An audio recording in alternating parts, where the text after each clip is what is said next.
Hey everybody, this is Lloyd here with Just Got Played, and in honor of Risk being a finalist as an inductee into the 2021 Toy Hall of Fame, we're going to go ahead and give you a how to play. And this is going to be how to play for classic Risk, the World Conquest game. So join us as we learn how to play Risk.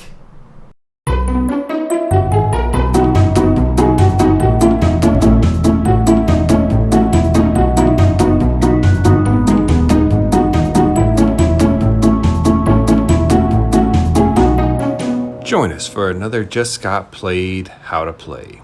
This time, it's Risk, the World Conquest game.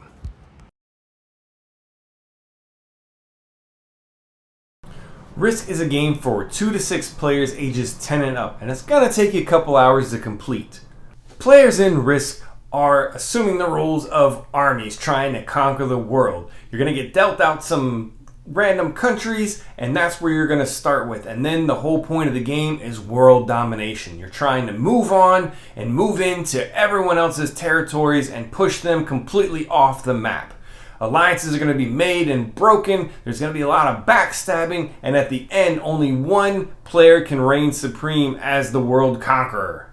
So what we have here are 2 versions of classic Risk. This was a special target version of a nostalgia version. It came in a nice wood box. It came with all wood components, and this is just regular old Risk. It comes with the plastic miniatures, the little horses, the little cannons. They're both the same game. They have the classic rules. So let's go ahead and head to the table and see how to play this game. This is Risk. Risk comes with a game board with a world map. It comes with pieces in 6 player colors. I've chosen 3 for this overview. It's going to come with some red dice and some white dice and a deck of cards. Setup of the game is going to involve players placing individual army pieces out into various countries. The way that we determine where these pieces are going to go is going to be with this deck of cards. So first off, we need to remove the 2 Joker cards, which are basically cards that don't have any countries on them and just have symbols. Okay? So just sit those to the side. Once you remove the Jokers from the deck, deal out cards to all players until the entire deck is gone. Once all the cards have been dealt out, players will place armies in all of the countries shown on their cards. You can go ahead and ignore the icon down on the bottom. We only care about the country. So let's take the blue player, for example. They'll place a single army into South Africa, and then another one in China, and then another one in Quebec, so on and so forth. So let's go ahead and jump ahead and place out all the armies for all the players. Once players have finished placing out all their armies based on the cards in their individual decks, there should be an army in every location or country on the map. If there's not, you're missing a card. Once players are done setting up all of their armies, go ahead and take all of the cards, including the 2 Jokers, and shuffle the deck back up. Leave the deck face down on the side of the board within reach of all players.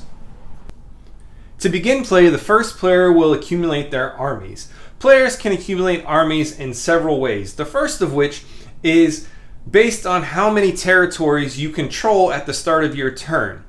So the way that works is at the start of your turn, you count up all of the areas where you have an army, and you divide that number by 3, and that's how many armies you get. So if you control 15 territories, you would get 5 armies. However, if you only controlled 14, you would round down and only get 4 armies instead of 5.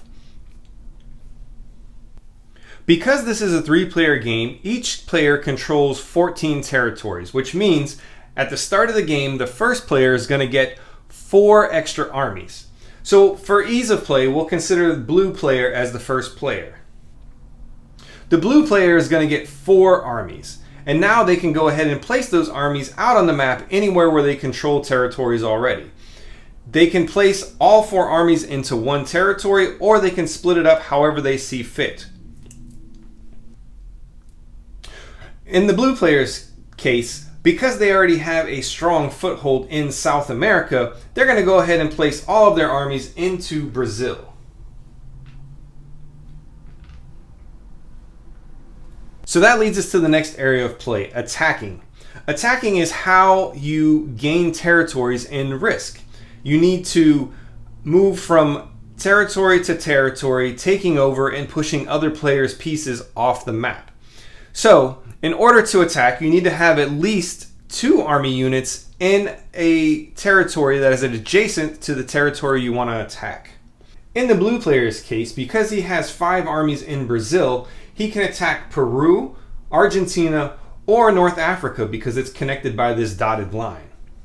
The blue player really wants to take over South America, so they're going to attack from Brazil into Argentina.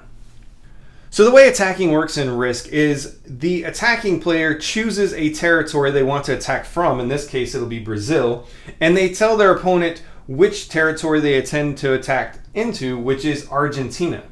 The most the blue player can attack with each turn is 3 armies, so they would get 3 red dice. Argentina, the gray player, only has 1 army there, so they would only get to roll 1 defense die.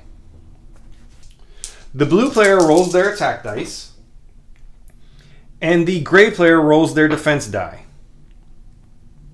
The players then compare the highest value of their die.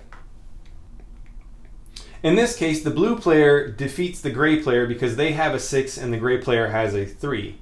Because of that, the gray player will remove their army from the board, and the blue player can then move any number of armies into that territory, and they must leave at least 1 army behind in the area they were attacking from. If an attacking player takes over a territory during their turn, they are given one of these risk cards. The attacking player now has the option to pass or continue attacking.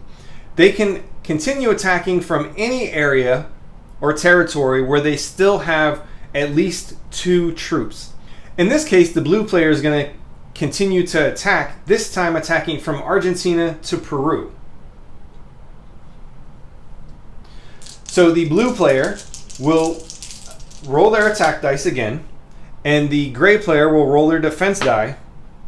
And again, the numbers were compared, and the blue player would win.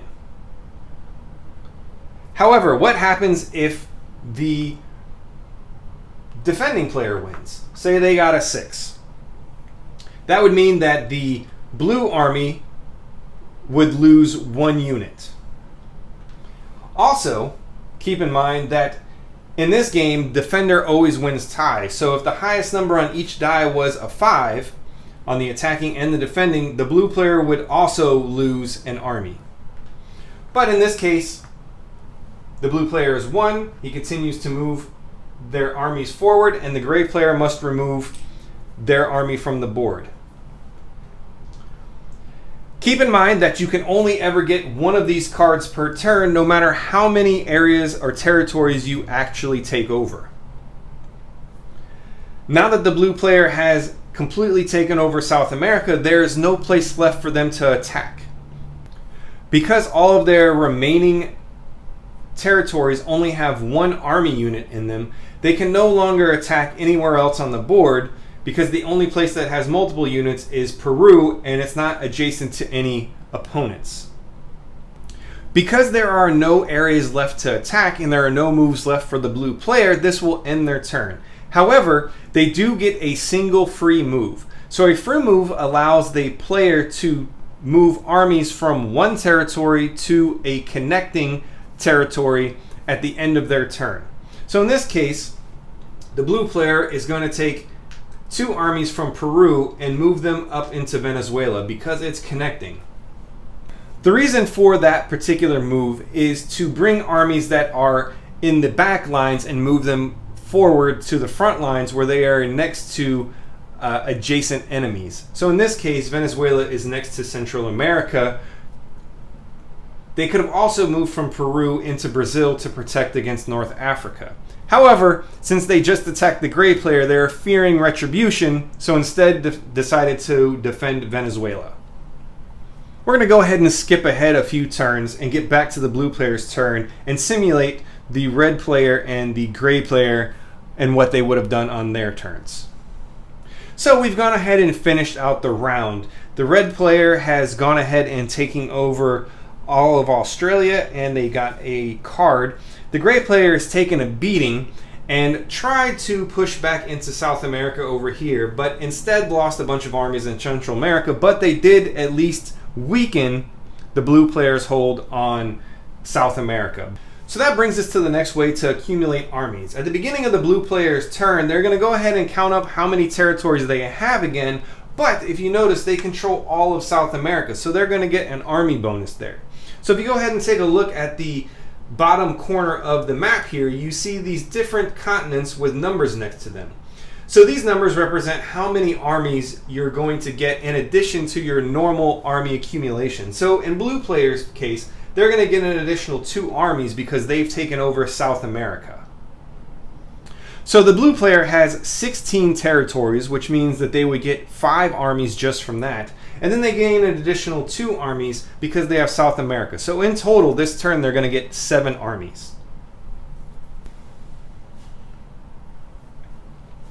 So we've gone ahead and simulated the game a bit, and we've jumped ahead to the point where gray is essentially almost being eliminated. Each player has accumulated more cards, so that leads us into our next way to accumulate armies. So throughout the game, as you get these cards, you're going to see down on the bottom that there are symbols. Once you've collected different sets of symbols, you can turn those cards in to get armies. Now, each time you turn in these cards, the additional army count is going to go up. So in addition to getting armies from your territories and from your continents, you can also get additional armies from these cards. So the different sets that you would turn in would be 3 different kinds. You could turn in 3 of any one suit. So 3 horsemen, 3 soldiers, or 3 cannons. Or you can mix a joker in with any mix of any 2 other symbols, since the joker has all 3 symbols on it. Okay?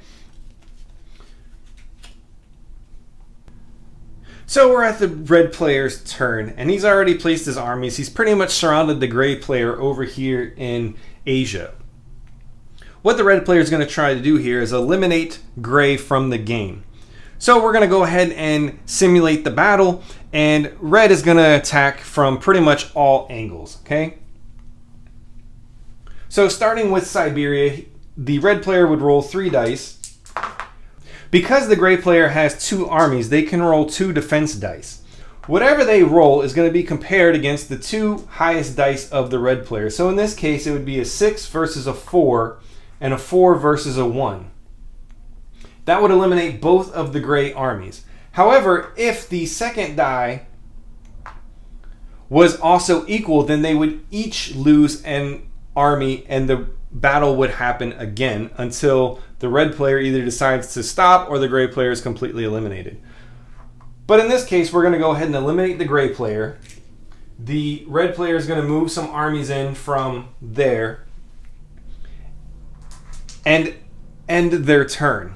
So what happens when they take over that territory? Well, first they get a card, but because they eliminated the gray player, they also get whatever cards the gray player had. Because the red player has so many cards in their hand, they would have to turn in at least 1 set this turn in order to meet the hand limit requirement. Normally, you can only turn in 1 set of cards per turn in order to get additional armies. But because the red player eliminated the gray player, they can actually turn in as many sets as they want this turn. So in this case, they would go ahead and turn in 2 sets of cards, and they would get armies based on the chart in the book. Now that gray has been eliminated, play continues until either all of the territories are controlled by the red or the blue player. Once one player controls all the territories, they are declared the winner, and the game of Risk is over. Now you know how to play Risk, so get your friends and family, get your armies, and go to war. Thanks for watching. Please, as always, like, share, subscribe. If If you have any questions, let us know in the comments and we'll do our best to answer them as soon as possible. Thanks,